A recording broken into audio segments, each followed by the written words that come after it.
Good morning, my speaker sisters. Hello from Charleston.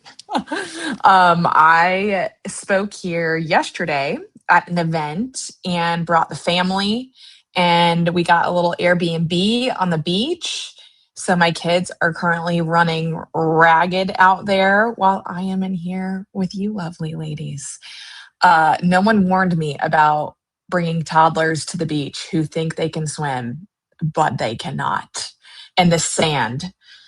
I have sand in places I'm not even going to admit. The sand is everywhere, but we're having a great time. My gig went well yesterday, and I'm excited to chat with you all today. Good morning, Judith. Let's see. Good morning from Portland, Oregon. So today, here to answer any and all of your questions. It gets better and it gets easier. It's exhausting though. It is, but we're having a great time. And I'm finally, maybe it's not like getting to the age, but feeling confident enough to bring them with me to some gigs and events. I don't bring them into the event because I care about people's eardrums. But I am glad that I can like make some vacations out of some of my speaking. Okay, why don't you go ahead and start putting any questions that you might have in the chat. And while you all are thinking about that, a couple announcements on our end. We are about to enter into a big season for Mic Drop. In May, we have in-person Mic Drop clubs. So if you all are in Mic Drop Club, if you don't know what it is, Mic Drop Club is our public speaking club that's totally focused on the skill set of speaking. Yesterday, we met virtually. We did hand gestures, body gestures when you're on stage. We work on eye contact, posture, storytelling. So it's nothing to do with the business of speaking, everything to do with the craft of speaking. If you want practice and getting reps in a room, we're meeting in person in May, but you have to be a Mic Drop Club member. So if you're not, Alex, if you don't mind dropping the link to Mic Drop Club in the chat. If you are a member, you should have gotten an email with the locations, or if you were on yesterday, you saw that. I'm so glad that you enjoyed Mic Drop Club yesterday. Some other announcements. My book comes out next month, Making It Without Losing It. And let me just go ahead and share my screen for a second. So if you go ahead and pre-order it today, we have a new pre-order incentive. So if you've already pre-ordered it, you got this, but you get early access to the audiobook for free. So you can purchase from any retailer. I have one of my favorite local retailers here that's doing signed copies. So you can purchase from Page 158 Books. You'll get a signed copy. Fill out this form, and then you'll immediately get the audiobook narrated by yours truly, and start listening today. So it comes out May 5th, but you can go ahead and pre-order today and get the audiobook, which is really fun. You will hear my kids in the beginning, the first chapter, and then you'll hear my husband reading the about me. Last announcement is we have our celebrity speaker lined up for Mic Drop Live. It is, drum roll to everyone, it is Allison Felix, who is a total badass. She is the most decorated track and field athlete of all time. Like, imagine that being your bio. Like, that's just crazy. And so she will be speaking. We'll be doing a live podcast together on day 2 of the conference. But Alex will put in a link to tickets for you all to join us. And if you are coming to Mic Drop Live in May, let me know in the chat. And yes, you can go ahead and you can join Mic Drop Club in the middle of the year. You don't have to join at the beginning of the year. So please join us. Okay. Yes, Mic Drop Club membership is automatically renewed unless you cancel. Okay. Let's see. Yes, Speaker Sister Club is a private group. So if someone is not in this group, they cannot see it. So yeah, totally private. Okay. let's see, Jen. I found that I use slides as a crutch because I'm so used to a workshop feel. As I create my keynote, should I back away from so many slides? I too am a slide girly, Jen, so I totally get it. What I would say is challenge yourself by doing a complete run without slides in your bedroom, or someone in Mic Drop Club maybe can do it with you, and just make sure that you can do it without the slides, because what I would hate for to happen is that you get to a gig and I'm like, oh, projector's broken or something and you can't do it. And then I would ask myself with each slide, is this slide enhancing the audience experience, or am I purely using it for memorization of myself? And if you're using it for memorization, then delete. But if you think that it's going to enhance the audience experience, then keep. But my three favorite types of slides to include are photo evidence. So if you're talking about a story and you have a photo, like it's a story you do in college, like for example, I talk about working in Disney World. I pull up a super embarrassing throwback picture of me in my Disney uniform, and it's always great to just kind of put photo evidence there. An explanatory graphic. If you're talking about, usually this is like in your bump when we talk about bumps that spike, but you're talking about the difference between two different things. Maybe it's a Venn diagram, or maybe it's I call it a this or that slide. It's explaining something, a chart or a graph. But then the third favorite slide that I have is your one-liner. If you're going to pick one slide to have, make it your one-liner with your quote and then your handle. 1,000,000% of the time when people ask for my slides, it's for the one-liner, or when they take pictures, it's with the one-liner in the background. So that would be my suggestion. Let's see. Is there a mailing address where I could send a handwritten note? Oh, that's so sweet. I think Alex might have our office address. I know it's 107 Wendell Drive, but I don't know the zip code. What else? Powerhouse, Allison Felix. I know, I'm so excited. Oh, you'll be there. She is an impressive person. That she is. And not only is she Allison Felix, not only is she just like a accomplished athlete, she is a huge advocate for moms and women and has an amazing story there. Let's see. Mic Drop Club is a separate product than Mic Drop Workshop. So if you're in Workshop, you still would need to sign up for Club. And again, Alex can put the link in there. You worked at Disney too. Okay. Purnima, I find it a challenge to find small, medium-sized events. Google Alerts is overwhelming. Events that I do find are big, high-profile ones, which I'm not there yet. I like that you included the yet. Any suggestions? So a couple things. I would do associations. Associations are the perfect kind of mid-size events. There's on like in the Mic Drop Workshop finding gigs section, you can even ask Mike, our like AI chatbot in there, where it is, but there's a directory of associations, and I would look for ones in your area. Associations are a great mid-size event. It might be like Association of Realtors of Florida, Association of Dental Hygienists. So those are a great way to do that. Sorry, I feel like I hear my kids outside, so you guys might get a surprise. The other thing I would do is reach out to your local chamber of commerce and local universities. Those are great mid-size starting points, especially if you went to the school. They love bringing in alumni. Love it. And then LinkedIn. I know that Google Alerts can be overwhelming, but make it a point to like search for meeting planners on LinkedIn and say, I'm going to connect with 3 meeting planners a day on LinkedIn. Doesn't mean that you're pitching them. You're just connecting with them so they become in your orbit. Let's see. How critical is it to niche down on my audience? For example, I was leaning into leadership versus high achievers versus high achieving women. I've gotten mixed feedback. Great question, Erica. A couple things to consider when you're niching down on an audience is how big the market is.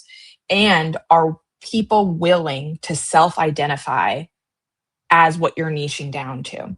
So high achievers, Yeah, people will be willing to self-identify as that, but I have heard people say, "I help overwhelmed women do this." People might not be super willing, or companies might not be super willing to self-identify as overwhelmed. Um, Leadership is great. You can also say aspiring leaders. That way, you're getting not just people who are actively leaders, but people who are aspiring. And women is a great way to niche because there are a ton of events for women. Where I would not niche down is like parents, um, mid-level managers, things that are so specific where there's just not a big enough pool of events to do that. But some niches that I've seen that work really well because there are big enough events, there's enough events, are women, students, um, healthcare, uh, real estate, but not as much anymore. Um, and educators. Those are some health, if you feel like I really want to speak to those. Um, let's see. Sarah, is there a checkpoint while enrolled in the course as to when we can start booking gigs? Is there guidance on doing that? So, yeah, in the course, when you get to, there's the M3, there's the mind, the map, and the moment. The moment is about uh, pitching yourself to gigs. So, free reign. But I would say once you have a transformation promise, go ahead and start pitching. Once you know the value of that you want to bring. And the good part about that and speaking is it's rarely immediate that they're going to book you and you have to speak the next day. Most of the time, someone's going to book you and then 3 months, 6 months, a year. So you don't have to have your keynote perfect. You don't have to have like everything perfect. It's as long as you know this is the value that I'm going to bring, you can start pitching yourself. But there's plenty of ways to do that within the course, and you don't need our green light for it. When doing outreach, how can you be sure you're reaching out to the correct person? I know there's certain job titles to look for. Sometimes you just don't know. And what I would put in outreach is I would love to chat with you or someone on your team that helps book speakers. So that way you're saying it's not just you, but the titles you're looking for are meeting planner, events director, learning and development, event coordinator, conference coordinator, things like that. 3 most important slides: photo evidence, explanatory visuals, and one-liners, your quotes. Unfortunately, no virtual option for the conference. We're just doing in person this time. For my reel, I'm completely new to speaking. I have no professional clips. Yeah, totally okay for you to use what you have. In the course, we have a level 1 demo reel with those options and a level 2. Level 1 is if you have no footage. And so just go ahead and follow that in the course. Let's see. Any tips on using a virtual assistant for things I might not have thought of? Maybe what I said earlier, Kara, around having your virtual assistant go into your LinkedIn and find event planners, learning and development, and making some of those connections for you. I think that would be a great case for that. Do you have a suggestion for transitions between sections in a keynote? Yes. So if you use we created like a keynote whiteboard in Canva, but it has a transition line. And the prompt for that transition line is what does lesson 1 have to do with lesson 2? And so you're basically bridging, let's say my lesson 1 is around mindset and my lesson 2 is around confidence. I would say, but in order to have the right mindset, you have to take a look at your confidence and then head into my bump. So what does lesson 1 have to do with lesson 2? It can be your transition or your bridge line. I got 2 invitations from event organizers who claim to not have a budget because they're new. What to do?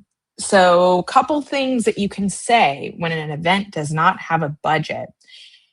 If it is far enough out, if it's like a year from now, say, hey, if you want to get a sponsor to sponsor me at this fee, I would be happy to do like a lunch and learn with them or sit with them for lunch. And so if it's far enough out, tell them how you might support them in helping them get a sponsor to sponsor you. If it's less, if it's like 6 months, 3 months where there's just not enough time for that, a couple things. If you want to do the gig, you can always say no, but if you want to do the gig, a couple things I would ask for that are non-monetary are footage and photos. Super, super, super valuable. And then obviously, if they can cover your travel or something like that, testimonial and referrals. And then see, do they have a podcast that you can be on? Do they have an email list where they can send out an email about you after? Can they buy a couple of your books or something as a giveaway? Can they offer you a couple extra seats so you can invite meeting planners or local people to the event? So those are a couple things that you can do when they can't meet your rate. Let's see. I'm a singer. Want to incorporate music into my keynote by loading a video presentation that I'd sing live. Does having video embedded create more tech risk? So video, as long as it is embedded in your slides, meaning it is like a file, an MP4 file, you're fine. If it is pulling from YouTube or you have to have Wi-Fi, setting yourself up for tech issues. I would also say if you need audio, which it sounds like you do, it's a little bit riskier. I am not saying don't do it, but just make sure you have a tech set up before that where you can run through it and then have a plan B if the tech isn't working. That's what I would do. I have video in my slides as one of my photo evidence is video. It's embedded and there's no audio. So I'm speaking while the video is playing behind me. Let's see. Okay, I kind of just answered this, Julie, but so I know that this question came in before. If payment is exposure, what are some other ways that you can get value from it? So I just kind of answered that. Do you have any recommendations to help Christian speakers find speaking opportunities? Yes, that's another niche that's like a great, there's enough opportunity there in faith speaking.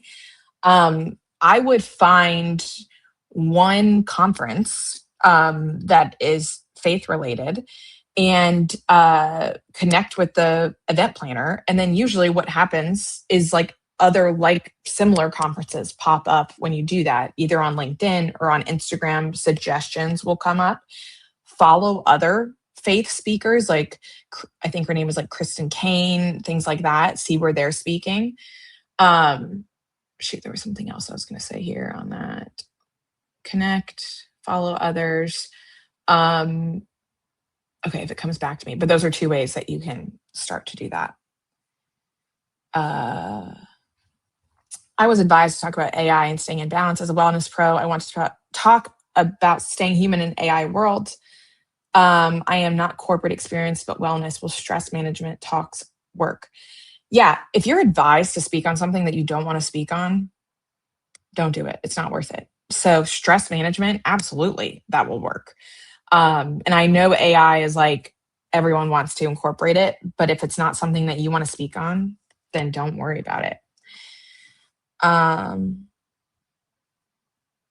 Let's see. How would you call overwhelmed women without calling out overwhelm?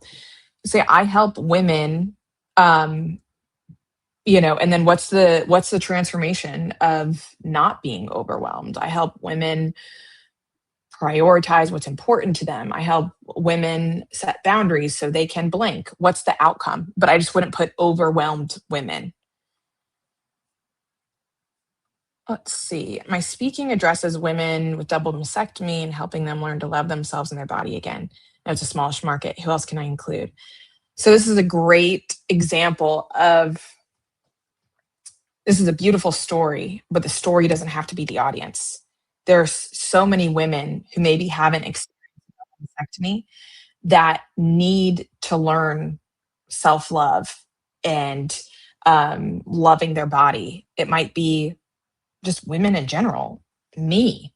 So I would say the story of a double mastectomy is your method and how you teach this, but the outcome is for so many women.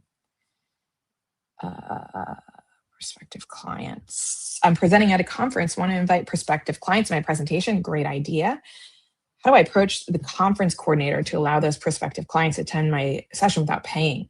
It's harder to do this after the contract is signed. It's always worth the ask. Say, hey, I have a couple people I would like to attend. Is it possible to get tickets?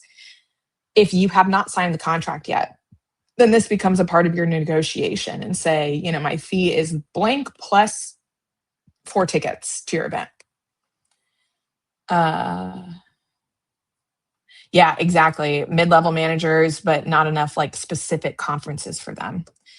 I wish there was. Let's see. How critical is it to have a speaker reel? Speakers with reels are 4 times more likely to get booked. It doesn't have to be fancy, doesn't have to be anything crazy, but the reality is people are looking at how you are, what your presence is, how you speak, how you show up, not even exactly the content that you're delivering, but your presence. And so video answers that question that text and paragraphs cannot. So I would say critical to have a reel. And again, it doesn't have to be anything crazy. Densey, what do you recommend saying when reaching out to reconnect with someone you haven't heard back from in a few months? How do you not sound annoying when reconnecting and following up? Finding a different medium too, if they're not responding on email, like maybe engaging with them on LinkedIn. And I call it my good news tour. If something good happens, oh, I'm speaking at this event, or I just got this podcast or an article or anything, reaching out and saying, hey, I just wanted to let you know that this thing happened, and how's it going over there? Or especially if you find news about them and their business, call that out. Oh, it's so great. You guys just hit this. And also, I don't think that you have to fear being annoying, but I find the good news tour finding a different medium. Let's see. Struggle finding right place to pitch myself for my niche audiences. Right funding partner is questionable. I mean, if the people that you want to speak to don't pay speakers, it's hard to just create that from scratch unless you create your own events that people pay to come. So that's one option, is create your own events. The other option is just expanding your niche and saying, what is it about my message that's transferable beyond my niche? So how can I turn my message, what I overcame, into a repeatable process outside of my niche? Let's see. I know this is so frustrating when you're contracted for photos and videos, but you haven't gotten a response. Try someone else in the organization. Remind them of the contract. That's happened to us before, and it's just follow up. I wish that there was a magic button to just make people fulfill on all their promises, but it's just life. Sometimes it sucks. Let's see, when we reach out to event planners, I send a connection request. Some of them accept, none of them say anything afterwards. Great question is like, what do? People accept your connection. Wonderful. I would not immediately pitch them.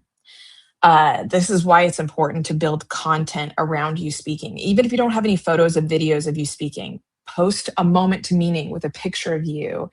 And if you all see my LinkedIn, something I've been doing the past couple months is, even if I am not talking about my speaking, at the end of my post, even if I'm talking about like parenting, I add, hi, my name is Jess Ekstrom. I'm a speaker, founder of Mic Drop Workshop.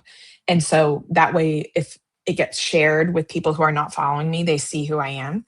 So start creating that content and then start engaging with their content. And then that would be a great way to pitch. Oh, I see your DMs. I loved your post around this, or I saw you guys just released calls for speakers for this. Would love to see if I'm a fit. Here's my speaker statement. Here's what I speak about. Here's how I can help. Would that be helpful for you? So build the connection first. But that's a great idea. Girl, you are never too late. Join us. You're here today. You're right on time. Don't worry about ever like feeling like you're too late. Let's see. I know there was a glitch with Mike, our AI chatbot. Thank you for telling us, and our peeps are on it. Yeah, give it a day or so. Let's see. We've got time for a couple more. Audience interaction. Also, I'm very curious what you do. Sock puppet shrink by your handle using an app that allows them to respond. I think that's a great idea. I have not done that before, so I don't know any apps. I'm sure people in here do. But audience interaction, like raise your hand if, or having people turn to your neighbor, give the answer, and then say something out loud. That's a great idea too. And I usually bring like giveaways or something to help people feel motivated to share. Let's see. Nope, don't charge for podcasts. That's just a way to market yourself, and it's a great way to market yourself, and it's a good way to just start getting reps as well.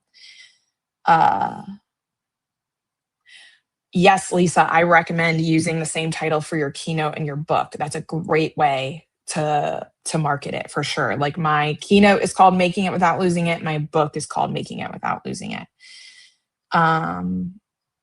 Let's see. Okay. I'll get to another couple questions, but just as reminders for people who came in a little bit late, you can pre-order Making It Without Losing It. It comes out May 5th, but you will get the audiobook for free today and start listening. And I would love, love, love to hear what you think. So Alex will drop the link in the chat again to pre-order Making It Without Losing It. And then Mic Drop Club, we have in-person meetups in May if you're looking to practice and also meet some other speaker sisters in your local area. So Alex will drop the link in for that. And then Mic Drop Live in Indianapolis, Allison Felix just got announced, and we have some great speaking workshops, publishing, podcasting, so many things that are going to be really helpful for speakers. So go ahead and sign up for that. Let's see. What if I found an event, but they don't pay travel, cost me $1K? Is it worth it? I've been seeing this come up a lot lately. Even I fell for this the other day, and I apologize. I posted a call for speakers in the LinkedIn group that was sent to me from another reputable speaker, and then realized that it was a pay to play. Super annoying. Apologies for that. And that just happens sometimes. I would highly, highly advise not paying to speak unless it is a very specific showcase where you know the people in the audience are meeting planners. I've done that before. I've paid to speak to get in front of meeting planners because I know I will get booked from it. Otherwise, I would advise against it. But sometimes it can be hard to tell off the bat. I've been doing this for years, and sometimes I can't tell. But the good thing to do is look at like who are their past speakers, and if they have like 0 followers and they're reaching out to you, or 0 connections, that's also a flag that it might be not super trustworthy. Yes, we will have a virtual option. We have a virtual option every month for club, so you can join us there. Okay, let's see. I already have a website. Last question. Should my speaker page be the home page? I would say that's great if you're totally focused on speaking and nothing else. Otherwise, have a homepage with more of your mission statement, everything that you do, and then have a tab that's speaking. Make sure it says speaking, not events or what other things, like someone had 4 meeting planners, have it say speaking in your menu bar so people know that it's you. And don't be afraid to say, book me to speak. Call for the ball. I love it. All right. I hope everyone has a great Easter weekend. And thank you so much for coming out today. live from Charleston post gig, and hope to see you all at Mic Drop Live in May. And thanks again for the love and support on the book and the podcast and all the things. You guys are crushing it. Okay, everyone have a great weekend. I'll see you all soon. Bye, ladies.